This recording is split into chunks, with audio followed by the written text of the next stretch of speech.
दुनिया भर को इंटरनेट से जोड़ने के लिए महासागरों में करीब 12,07,000 किलोमीटर लंबी केबल बिछाई गई है। अभी समुद्र के नीचे करीब 426 सबमरीन केबल्स है, जिनकी कुल लंबाई लगभग 13 लाख किलोमीटर है। गूगल, माइक्रोसॉफ्ट और फेसबुक जैसी बड़ी इंटरनेट कंपनियां इन्हें बिछाती हैं। कई बार समुद्री शार्कों ने इन केबल्स को चबाने की कोशिश की है। इसके बाद केबल्स के ऊपर शार्क प्रूफ वायर रैपर लगाना शुरू किया गया। ये केबल लंबे तारों की तरह होते हैं जो दुनिया भर के विभिन्न देशों को इंटरनेट से जोड़ते हैं। 99% दुनिया में कम्युनिकेशन और डेटा ट्रांसफर समुद्र के नीचे बिछी कम्युनिकेशन केबल्स के जरिए ही होता है। इन केबल्स को सबमरीन कम्युनिकेशन केबल कहते हैं। लेकिन क्या आप जानते हैं इंटरनेट केबल का ये जाल कैसे काम करता है और यह केबल आधुनिक जीवन के लिए कैसे और कितनी महत्वपूर्ण है? मारिया नाम की इस केबल का वजन 24 नीले व्हेल के समान है। वैसे आपको बता दें कि इनमें से एक केबल को बिछाने में करीब 3 से 400 करोड़ डॉलर का खर्च आता है।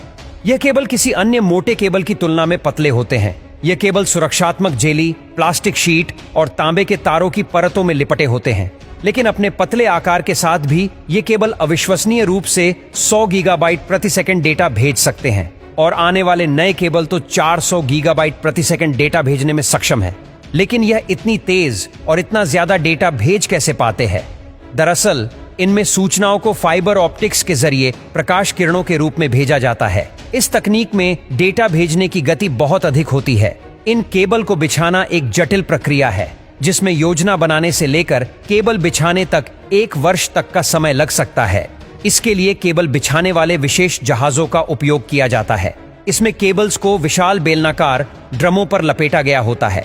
इस विशेष जहाजों की मदद से लगभग 10 किलोमीटर प्रति घंटे की गति से केबल बिछाए जाते हैं।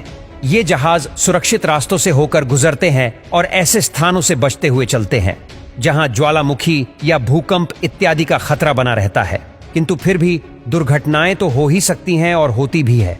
जैसे कि एक बार अमेरिका ने तूफान सैंडी ने कई प्रमुख केबलों को क्षति पहुंचाई थी, जिससे नेटवर्क घंटों के लिए बंद हो गया था। और साथ ही 2014 में एक वीडियो क्लिप सामने आई थी जिसमें एक शार्क गूगल की सबसी केबल को अपने दांतों से काट रही थी। लेकिन आपको जानकर आश्चर्य होगा कि इन केबल्स को सबसे ज्यादा खतरा इस तरह की दुर्घटनाओं से नहीं होता, बल्कि इन्हें अधिक खतरा होता है मानवीय लापरवाही से, जैसे ट्रोलर नेट या जहाजों के लंगर से। इसके अलावा अमेरिकी सरकार ने विश्व को इन केबल्स के लिए एक और खतरे के बारे में चेताया है। उसका कहना है कि रूस या चीन इन केबल्स से छेड़छाड़ करके संवेदनशील नेटवर्क तक पहुंच सकते हैं। दरअसल इन केबल्स की लागत और रखरखाव बहुत अधिक महंगा होने के कारण इसे विभिन्न देशों की सरकारें या अर्ध सरकारी संस्थान संभालते हैं। यदि बात करें इंटरनेट अंडरसी केबल्स का मालिकाना हक रखने वाली सबसे बड़ी कंपनी कौन सी है, तो वह है अमेरिका की AT&T। कुल 2,30,000 किलोमीटर लंबी अंडरसी केबल का स्वामित्व इसके पास है। इन केबल्स की दूसरी बड़ी मालिक है चाइना टेलीकॉम। इसके अलावा अन्य केबल्स के 50 अलग अलग मालिक हैं, जिनमें कुछ टेक फर्म्स हैं, कुछ स्थानीय सरकारी एजेंसियां हैं और कुछ बिजनेस है। समुद्र के नीचे बिछी इन केबल्स के लिए ज्यादातर निवेश जिन कंपनियों से आया है वह है फेसबुक, गूगल और अमेजॉन। यह कंपनियां अटलांटिक, प्रशांत और हिंद महासागर को पार करने वाले केबल के विशाल हिस्सों की मालिक हैं। यह इन्हीं के जरिए अपने डेटा सेंटर्स को जोड़ती है और प्रयास करती है कि ज्यादा से ज्यादा लोगों तक पहुंच सके।